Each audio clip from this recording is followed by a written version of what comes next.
Jeremy. Yeah, hi, Ange. Great to see you. We saw Mickey van der Ven out there training today. Is he okay to play again finally? And can you say anything about the fitness of Sarr, Romero and Maddison? I can say everything that you asked for. Yeah, okay, team use-wise, yeah, probably easier to go with who's coming in at the moment. Yeah, Mickey's good. He's good to go, so we'll try and get him some match minutes tomorrow. That's the plan. See how much we can get out of him tomorrow. But yeah, he's good to go. He's had a good sort of week, 10 days training with the team and in good condition. So he's fine.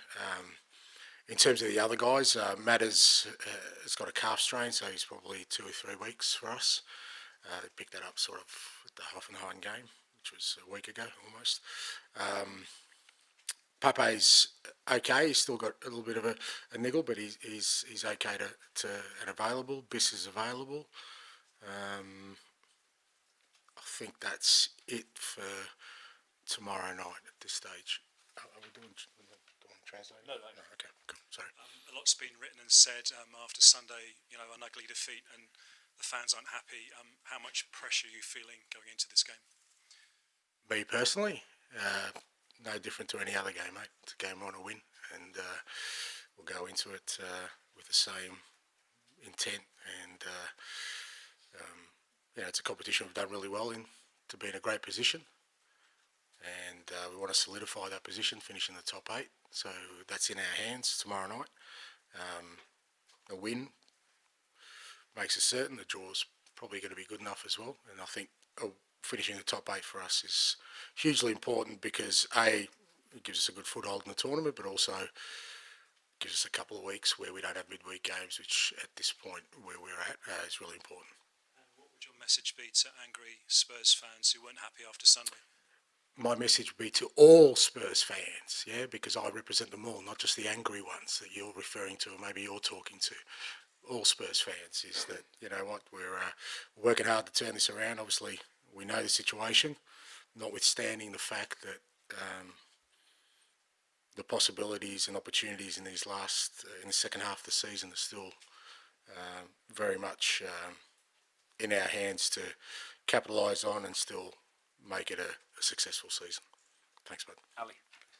So I don't know if I missed it there, Christian Romero, how close is he? Yeah, Cootie's still a bit of a slow burner.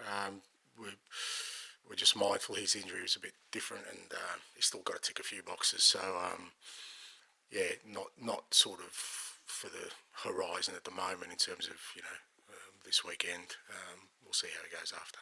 What's it been like for you? I mean, throughout this injury crisis, do you see a physio come and give you some news and run in the other direction? Has it? No, it's well chronicled. Look, some of it. Look, obviously early in the year it was a different issue. Earlier in the year we were kind of dealing with some issues around guys coming back and getting injured, but sort of since probably late November, it's been logical that with the workload of the players that we're going to get some niggles along the way and people picking up things, and that's I think a natural consequence, and it's not something that really we could do much about, obviously. So it hasn't been something that you're kind of surprised by. Just very quick on Jan, it looks like it's heading on the way to QPR. Just wonder if you can explain the thinking behind it. Just give him a chance to settle into a new culture, new environment, new league, new country, a whole range of things. He's very young, and we feel like he needs to kind of be allowed to settle in. And with our current situation, the last thing I want to do is throw in another young player. We've got enough that we're exposing, and they're doing awfully well. He's obviously a long-term investment for the football club, and we just got to do the right thing by him. Ian. Hi, how are you? Good, mate. I can't imagine too many times in your career you've been under this sort of pressure, this sort of scrutiny where people are literally saying every week after you have a performance which yields a defeat that you're maybe lucky still to be in a job. How are you dealing with that on a personal basis? Not you, though, Ian. You're still rock solid. You're okay. Yes, no? Are you still rock solid by me, mate? Or... I don't know. I mean, oh, you don't know? Okay, I've lost you as well. I thought you'd be the last one standing for me, mate. If I've lost you, I must be in trouble. It doesn't affect me. It never has. It never will. My view on my role has never been about self-preservation or security. It's about trying to achieve, and I'm still in the position where we can do that. You suggest there's a running commentary on me at the moment, which is not surprising considering our league position. I don't have to sort of respond to that or get involved in that. It just doesn't interest me. It doesn't affect me. What is important to me is I have the responsibility to, as I said, people can choose to ignore it, but we're in a great position to still achieve something really special this year. I'm going to push this group of players and everyone at the club to not lose sight of the fact that this is a tough spot we're in, but the possibilities of us doing something special are still there. If we work our way through it. 100%. You could win 3 trophies, and you're in a good position in the League Cup and obviously in this competition as well. And given all that, are you a little bit, I'm going to choose my words carefully here, do you think you've had enough backing from the board this January so that you can push on and deliver those trophies? I think I've said all along is that everyone's trying their utmost. I don't think anyone's working against me. I don't think anyone wants me to fail. I think everyone genuinely at the football club, I think I said after the weekend that, it's, in this kind of situation, it's a tough gig being a manager because you can be very isolated, you can be very vulnerable. I don't feel that. I think the playing group, the people I work with, are doing their utmost to try and help me, guide us through this. I don't feel like anyone's blocking that. From my perspective, again, my focus firmly on the things I can control, and what I can control is making sure I'm preparing a team for a really big game tomorrow night. Thanks, mate. On that front, every press conference during this window we've asked about transfer. Yeah. A few days left now. How confident are you at this point that something's going to happen? Look, again, I'd be disingenuous if I said anything other than right now there's nothing imminent, but that doesn't mean that there isn't opportunities being explored. Now, again, traditionally the last few days of any window tend to be pretty frenetic. I'd expect us to be involved in that. Does that mean anything will get concluded? I can't commit to that because, again, I'm a bit of a distance from it, but the information and the dialogue I have is that we're exploring all the opportunities to see if we can sort of, like I keep saying, bring some help in for the players. There were some figures that came out last week regarding money in the club and particularly on wages being less than some of your competitors, how much you're spending on them. I mean, how difficult a challenge is it going up against those competitors if they're spending more on wages? Again, I'd be overstepping my mark if I started commenting on that because I think I said to you last week, I think it was you, Tom, that I'm not within proximity of the financials to be able to give a real clear answer on that. It's not, it's not something that I have any exposure to. I wouldn't be able to know, how our wage bill stacks up against anybody else's. I've always felt where every club I've been, I've never asked those questions.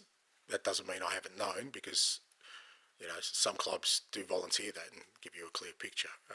What I do understand is that, and all I kind of focus on is that right now where, the club is trying, everything in its power to get somebody in or at least some help in for the players, and that's where kind of my focus in the broader topic about finances and that.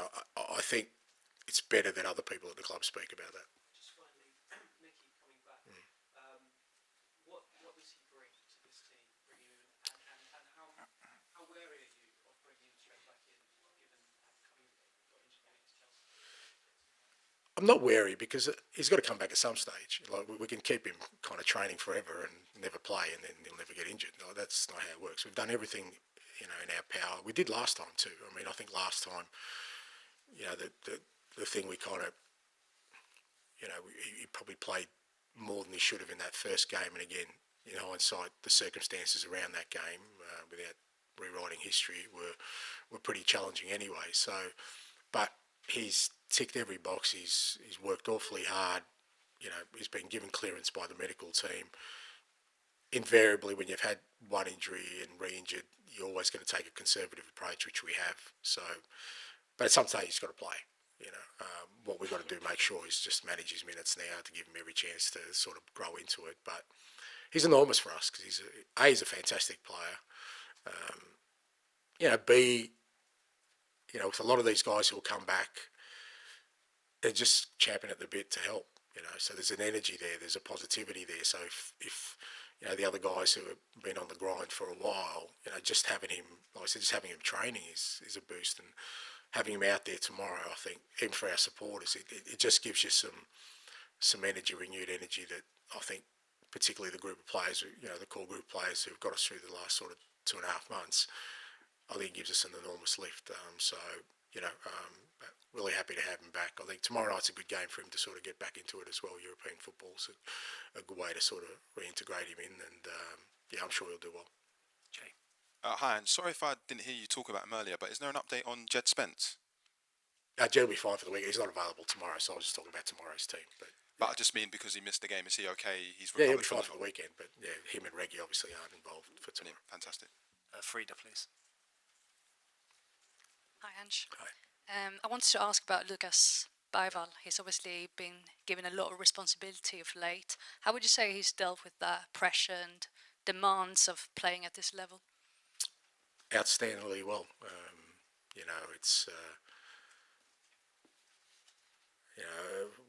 We lose sight of the fact that he's only 18 years old, but also his previous senior experience was in the Swedish league, so he's coming to a different league.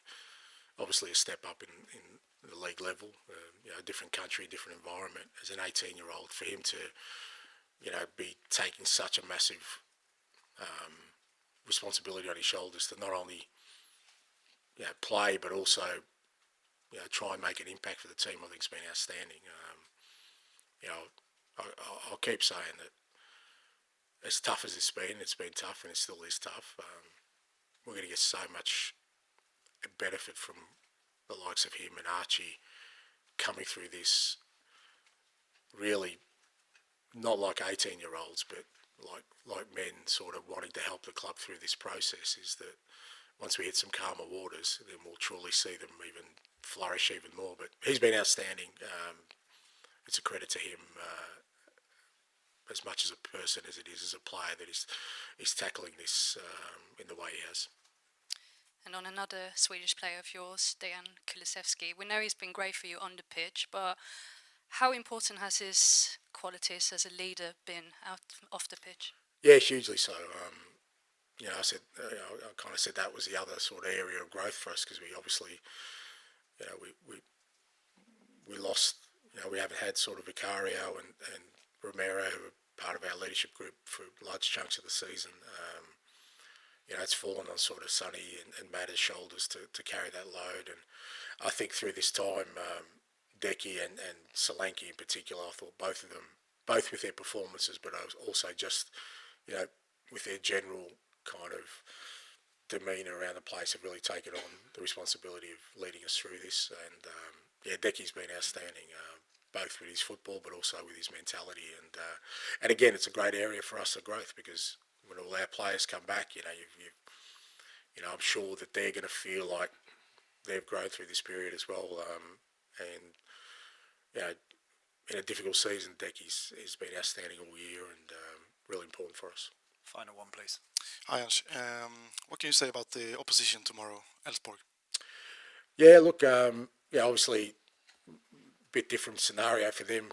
For us, they've kind of had their off season, so they've probably got a hell of a lot of enthusiasm. Looking forward to a new season. They had a great result last week against Nice, and a good team, well structured, well organised. Hard working. pretty direct in their play, so they're going to challenge us with their style of play. So, you know, they're in a good position again to make the knockout stages of Europa as well, which will be a great achievement for them. So, yeah, it'll be a good challenge for us tomorrow night. Okay, thank you. Thank you. Thank you, mate, but I have got it.